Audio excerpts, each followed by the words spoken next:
Assalamualaikum warahmatullahi wabarakatuh. Halo anak-anakku sekalian, apa kabar? Mudah-mudahan selalu dalam keadaan sehat walafiat. Selamat bertemu dengan saya, Ibu Ais Afidati.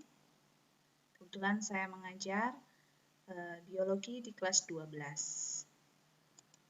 Baik, kali ini saya akan membahas tentang bab pertama, yaitu pertumbuhan dan perkembangan tumbuhan. Kalian pasti tahu, setiap makhluk hidup itu melakukan pertumbuhan dan perkembangan. Ya, apa sih yang bisa kita ketahui bahwa suatu makhluk hidup itu mengalami pertumbuhan dan perkembangan? Ya, misalkan dari kecil hingga menjadi besar, ya, baik tumbuhan yang dari bibit hingga menjadi tanaman besar, itu menandakan bahwa terjadinya pertumbuhan dan perkembangan. Nah, pertumbuhan dan perkembangan itu harus berjalan seirama, ya, harus berjalan selalu beriringan. Artinya ketika tumbuh dia juga mengalami perkembangan. Contohnya itu salah satunya ketika tanaman itu mengalami perkembangan, berarti cirinya adalah bisa muncul adanya bunga, bahkan bisa mengalami pembuahan, ya, atau munculnya buah. Oke, sekarang kita harus bisa membedakan antara pertumbuhan sama perkembangan itu sendiri. Apa sih bedanya? Ya, kalau pertumbuhan itu adalah proses di mana terjadi pertambahan ukuran. Yang namanya pertambahan ukuran tadi dari kecil jadi besar, kemudian dari pendek jadi panjang, ya, kemudian dari ringan jadi berat, atau pertambahan jumlah volume. Itu juga termasuk dalam proses pertumbuhan. Kemudian selain itu, dia itu irreversible. Irreversible itu berarti ketika dia tumbuh itu nggak akan bisa kembali lagi, ya.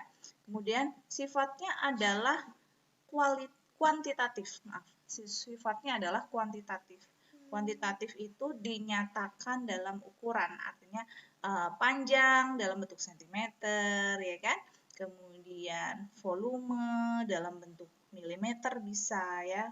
Kemudian jumlah, ya, massa itu juga. Nah, itu adalah pertumbuhan.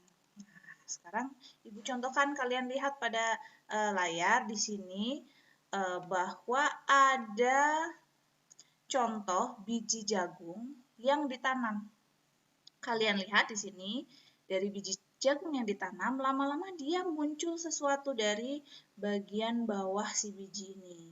Ya, ini adalah radikula atau akar-akar, kemudian akhirnya lama-lama dia akan muncul daun lembaga. Nah, ini yang namanya proses pertumbuhan itu terjadi, ya.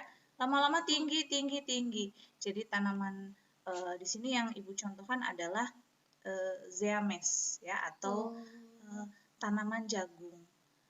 Nah, tanaman jagung lama-lama dia mengalami pertambahan tinggi. Nah, bedanya apa dengan perkembangan? Nah, kalau perkembangan itu proses menuju dewasa. Proses menuju dewasa itu seperti apa? Ya, selain nambah tinggi tumbuhannya, itu dia mengalami perkembangan-perkembangan lain yang terspesialisasi. Terspesialisasi membentuk sel-sel yang memiliki struktur khusus, ya, dan tentunya memiliki fungsi yang khusus pula. Nah, kemudian sifatnya kebalikan dengan pertumbuhan. Kalau pertumbuhan itu adalah kuantitatif, sedangkan perkembangan itu adalah kualitatif. Nah, kualitatif itu nggak bisa diukur, ya, tidak bisa diukur dengan suatu bilangan atau sentimeter atau milimeter dan sebagainya, ya. Itu perkembangan. Contohnya yang Ibu contohkan ketika kalian melihat sebuah tanaman atau tumbuhan yang kalian bisa lihat di situ sudah muncul bunga. Bahkan muncul yang namanya buah. Berarti tandanya tumbuhan itu sudah mengalami perkembangan. Baik, mudah-mudahan sampai sini sudah dapat dimengerti, ya, karena pertumbuhan dan perkembangan perlu diketahui bahwa dia harus berjalan beriringan atau seirama. Oke, kemudian selanjutnya Di dalam proses pertumbuhan dan perkembangan, di pertumbuhan itu sendiri ada jenis-jenis pertumbuhan, yaitu ada pertumbuhan primer, ada pertumbuhan sekunder. Pertumbuhan primer, ya, kalian perhatikan di sini. Yang namanya pertumbuhan primer. Pertumbuhan primer itu adalah hasil pembelahan-pembelahan sel yang dilakukan oleh meristem primer. Ingat ya, pada suatu tumbuhan yang berperan utama adalah meristem primer. Ketika tumbuhan itu masih memiliki meristem primer, maka dia masih bisa nambah tinggi, ya, nambah panjang, ya, selnya. Kemudian adanya di mana? Ada di bagian pucuk. Pucuk itu atau sering kita kenal dengan apikal. Kemudian terjadi perubahan. Contohnya apa? Tanaman itu bertambah panjang, tanaman itu bertambah tinggi. Itu pertumbuhan primer. Pertumbuhan primer akan diikuti ya atau akan dilanjutkan dengan pertumbuhan sekunder. Apa yang terjadi di situ? Nah, ketika tanaman itu sudah melakukan pertambahan tinggi ya, kemudian dia juga mengikuti terjadinya pertambahan aktivitas sel pada meristem sekunder. Salah satu contohnya adalah pada suatu tanaman lama-lama batangnya jadi kokoh. Nah, batang yang kokoh itu sebetulnya adalah berasal dari apa sih? Terbentuknya kambium. Ya, jadi ketika kamu melihat kok ada tanaman mangga dari aku pernah lihat dari kecil, terus kemudian sampai besar, sampai batangnya coklat, kemudian kokoh, itu tandanya mereka atau tanaman itu sudah mengalami pertumbuhan sekunder, yaitu terjadi pembentukan kambium di dalam batang pohonnya. Ya, gitu. Adanya di mana atau dijumpai di mana? Yaitu di tanaman dikotil atau gimnosperme. Ya, gimnosperme itu berarti tumbuhan terbuka. Kemudian tanda-tandanya apa? Tandanya itu bagian batang tumbuh membesar, kuat, kokoh, ya, warnanya yang berawal dari hijau menjadi coklat. Ya, itulah perbedaan antara pertumbuhan primer dan sekunder. Mudah-mudahan kalian bisa mengerti ya. Selanjutnya, itu ada tipe perkecambahan. Nah, kalau tipe perkecambahan, kalian tahu tidak? Ada berapa? Betul sekali. Ya, jadi tipe perkecambahan itu ada dua. Apa aja? Yaitu ada tipe perkecambahan epigel, satunya adalah tipe perkecambahan hipogel. Nah, ketutupan. Oke ya. Oke, baik. Nah, kemudian apa sih bedanya tipe perkecambahan epigel dengan tipe perkecambahan hipogel? Kita lihat di sini gambarnya. Kalau tipe perkecambahan epigel itu ketika kita menanam biji, ya, maka biji ini nanti atau benih ini nanti akan mengalami pertumbuhan atau perkecambahan yang memiliki ciri-ciri bahwa si biji ini akan ikut naik atau mencuat ke atas, ya, biji atau daun lembaga atau kotiledon ini akan mencuat ke atas. Kalian perhatikan di sini. Jadi, kalau yang namanya biji tumbuh, kemudian naik, terangkat ke atas, kalian lihat nih, ya, ini kotiledonnya naik, menembus ke permukaan tanah, terangkat ke atas tanah, sehingga daun lembaga itu mencuat ke atas. Contohnya kalau ini adalah salah satu dari jenis perkecambahan pada Phaseolus vulgaris atau yang sering kita kenal dengan kacang buncis ya. Semuanya pasti pernah makan kacang buncis. Atau misalkan jenis kacang-kacangan yang lain, kacang kedelai, kacang hijau, itu juga bisa. Oke, baik. Kemudian satunya ada tipe perkecambahan hipogel. Tipe perkecambahan hipogel apa bedanya dengan epigel? Kalau hipogel, kotiledon atau benih atau biji yang sudah tertanam, kalian perhatikan di sini di gambar, biji yang sudah tertanam dia akan mengalami pertumbuhan, namun ya bijinya atau kotiledonnya itu tetap di dalam tanah, tapi daun lembaganya itu terangkat ke atas ya. Jadi bedanya kalau epigel ini, daun, lembaga, dan kotiledonnya semua terangkat ke atas, sedangkan perkecaman hipogel itu daun, lembaga ke atas, sedangkan kotiledonnya tetap tertanam di dalam tanah. Contohnya adalah seperti gambar di sini, yaitu adalah jagung, ya, biji jagung atau yang kita kenal dengan zeamis. Oke, itu perbedaan antara epigel dengan hipogel. Kemudian pada pertumbuhan dan perkembangan organ tumbuhan itu yang akan dijelaskan mengenai penampang, yaitu penampang akar dan penampang batang, ya, bahwa pada suatu tanaman itu akan mengalami proses pertumbuhan dan perkembangan organ tumbuhan yang sangat utama adalah bagian akar dan batang. Nah, kalian sekarang bisa lihat di sini penampang akar. Kalau pada penampang akar di sini kalian bisa lihat di sini banyak lapisan-lapisan akar yang menyusun yang menyusun akar itu sendiri, ya. Dari bagian terluar ada rambut akar, kemudian masuk lagi ada yang namanya xilem, ada yang namanya phloem, ya, ada yang namanya endodermis. Oh ya, yang permukaan itu namanya epidermis, ya. Terus kemudian ada endodermis bagian dalamnya, ada meristem dasar, ada protokambium, ada meristem ujung akar. Nah, ini, ya, pada proses pertumbuhan akar itu terjadinya, perlu diingat, pada bagian meristem, ya, pada bagian meristem. Pada meristem sel-sel baru akan tumbuh memanjang. Jadi akar tuh bisa memanjang karena masih ada jaringan meristem di situ. Ya, maka terus mengalami pemanjangan dan dia juga melakukan diferensiasi atau pemasakan atau pematangan, ya, sehingga inilah yang mengakibatkan bertambahnya sentimeter atau bertambahnya panjang dari suatu akar. Kemudian kalau batang, ya, kalau batang, kalian bisa lihat di sini. Ini adalah penampakan ujung batang, ya, penampakan ujung batang.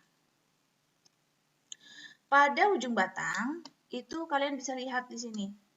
Ini ada meristem apikal, ada prokambium, ya, yang bakal jadi kambium nantinya. Ada juga protoderm, ya. Ujung-ujung batang ini pun akan mengalami pemanjangan dan diferensiasi tadi, seperti pada akar. Namun di sini bedanya adalah kalau di batang itu akan terbentuk yang namanya kambium. Maka ketika kamu pernah melihat irisan suatu batang, kemudian kamu melihat ada lingkaran-lingkaran di dalam batang kayu itu sebetulnya menunjukkan adanya usia pohon tersebut. Misalkan kalian menghitung ada jumlahnya 15 lingkaran, artinya pohon tersebut umurnya adalah 15 tahun. Jadi lingkar pada batang pohon itu menunjukkan adanya usia dari pohon tersebut. Sampai sini sudah jelas, ya. Nah, ini adalah gambaran bahwa pertumbuhan dan perkembangan suatu organ itu memang terjadi saling beriringan. Kemudian berikutnya adalah ketika suatu tanaman itu mengalami pertumbuhan, maka dia akan tumbuh baik jika dia dipengaruhi oleh beberapa faktor. Di antaranya ada faktor eksternal, ya. Faktor eksternal di sini yaitu ada nutrisi, ya, sama halnya dengan tidak tumbuhan aja, hewan, manusia mengalami pertumbuhan jika dia memperoleh nutrisi, dan nutrisi itu dihasilkan atau didapatkan harus setiap hari, ya. Kita dengan makan, tumbuhan pun makan, ya, dengan nutrisinya, kemudian hewan pun seperti itu. Begitu pula air, suhu, kelembapan, oksigen, dan cahaya itu juga adalah faktor-faktor eksternal yang sangat berperan baik untuk proses pertumbuhan, ya, suatu tanaman. Nah, kemudian ada juga faktor internal. Nah, faktor internal berarti faktor yang dari dalam. Nah, faktor yang dari dalam itu ada dua, yaitu ada faktor intraseluler atau sering kita kenal dengan gen, ada ekstraseluler, maaf ya, ini ekstraseluler, yaitu kalau yang pertama adalah intraseluler, yaitu gen, atau kemudian yang satunya itu interseluler. Maaf ya, ini ada salah pengetikan. Interseluler atau hormon. Ya. Nah, jadi pertumbuhan tanaman itu juga dipengaruhi oleh yang namanya gen. Tingginya tanaman, bentuk tanaman itu seperti apa, mungkin daunnya bagaimana, buahnya bentuknya apa, itu tergantung gennya. Jadi tidak bisa disamakan antara pertumbuhan tanaman satu dengan tanaman yang lainnya.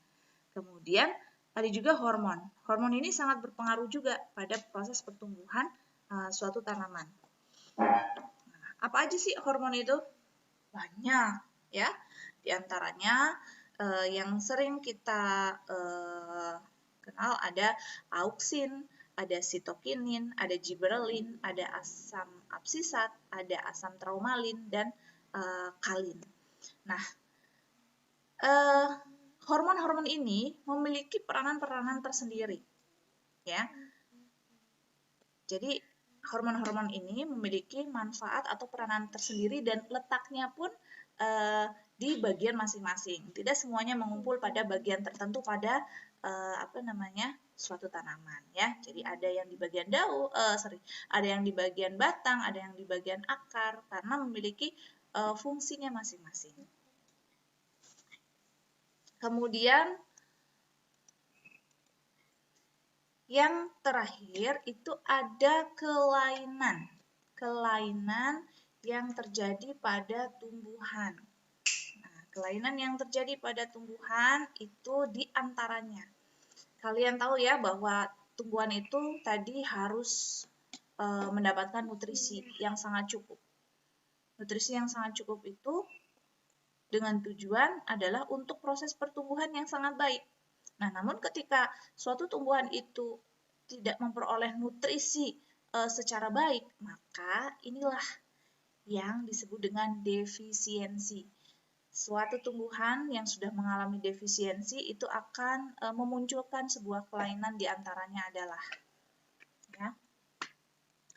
Contohnya, di sini ciri-ciri defisiensi itu mengakibatkan menurunnya kecepatan pertumbuhan yang harusnya dalam sehari itu naiknya 0, sekian sentimeter, dia mengalami hambatan dalam pertambahan kecepatan tumbuh.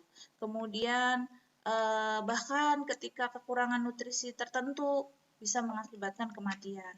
Ada juga kekurangan suatu unsur magnesium. Nah, magnesium ini sangat dibutuhkan oleh tanaman karena magnesium ini ada untuk membentuk klorofil. Ya, klorofil itu akan mengakibatkan daun itu menjadi hijau. Tetapi ketika magnesium itu kurang, maka inilah yang akan mengakibatkan daunnya itu menguning atau sering kita kenal dengan istilah klorosis. Ingat ya, klorosis. Seperti apa gambarnya? Kalian bisa lihat di sini. Ini ada contoh tanaman yang mengalami klorosis. Ya, ini di sini ada contohnya adalah tanaman jagung, ya, dan satunya lagi ada tanaman alamanda. Nah, tanaman jagung dan tanaman alamanda ini kalian bisa lihat di situ daunnya berwarna kuning, ya. Ada hijaunya, ada kuningnya, itu tandanya adalah mengalami kekurangan magnesium. Oke, baiklah, mudah-mudahan sampai sini kalian bisa pahami dari penjelasan Ibu, dan nanti ketika tidak ada yang kalian tidak ketahui, silahkan boleh ditanyakan ke Ibu melalui media e-learning yang sudah disediakan oleh sekolah. Untuk itu, saya ucapkan terima kasih, dan sebelum saya akhiri, selamat bertemu di pertemuan selanjutnya. Kemudian tetap jaga kesehatan kalian ya, walaupun tetap belajar di rumah. Salam sehat dari Ibu. Dan saya akhiri. Wassalamualaikum warahmatullahi wabarakatuh.